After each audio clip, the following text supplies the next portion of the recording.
Madam President.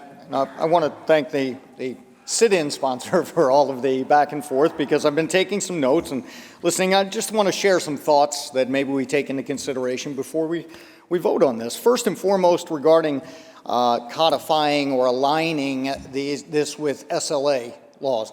We're talking apples and oranges. You know, you can't walk down the street and not smell the skunky, disgusting smell. Just pull up to a stoplight and you smell it. It's everywhere. But you know what? We pass laws regarding secondhand smoke, and rightfully so, by the way, because it affects everyone around you.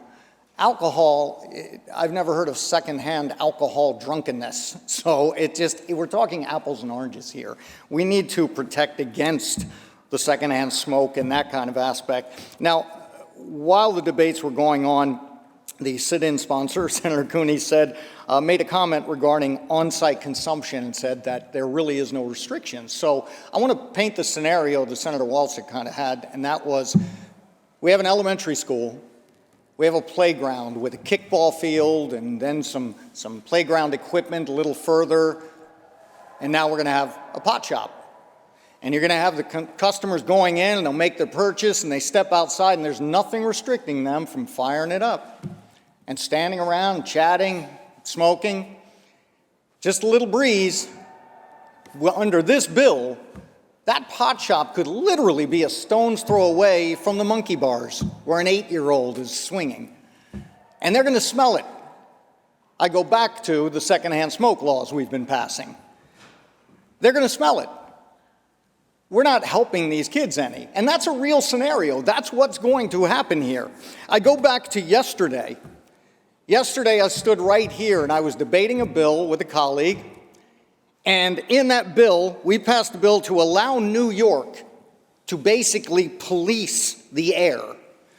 We passed a bill that would allow New York to penalize companies that are operating in Florida or Nebraska or Oregon or China, because we're so concerned about the air. And I was said, well, it's a global problem. The air, it's a global problem. But we don't seem to be concerned about pot smoke wafting over into a playground, which is much more realistic than you or I being affected by a polluter in Florida right now. That's very real, but we don't seem to be concerned about that. I also want to talk about something Senator Walczyk brought up regarding local zoning. Let's not kid ourselves. There is no local control here when it comes to cannabis shops. In fact, Senator Cooney had mentioned something about the smoke and vape shops and the fact that because of local zoning, we really don't have control of their placement. But we certainly control the placement of the cannabis shops. Oh, yes, we do. Let me tell you, town of Brookhaven, there are towns on Long Island that opted out, said we don't want any part of it. God bless them, by the way. Town of Brookhaven said, we're going to go ahead and opt in, but we're going to do so because we know that we can control it through zoning. So what they did was they said, we'll allow it, but only in industrial areas. Surprise, surprise. They don't have control over that. What they've learned, as we've seen shops popping up across Brookhaven and not in industrial zones, what we learned when I called the AG's office to say, hey, what's going on?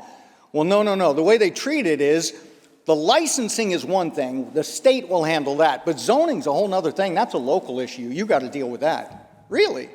Oh, but with this caveat. If we feel the zoning's too strict and we're not going to get our money, we're going to override it. Do we really have control? The answer is no. Absolutely not. There is no local control over this. We are taking a mistake that was made before, and we are compounding that mistake at the risk of our children. And I didn't support it in the beginning. There's absolutely no way I'll support it now because we've made it all too clear today. It's all about the Benjamins. No thank you, Madam President.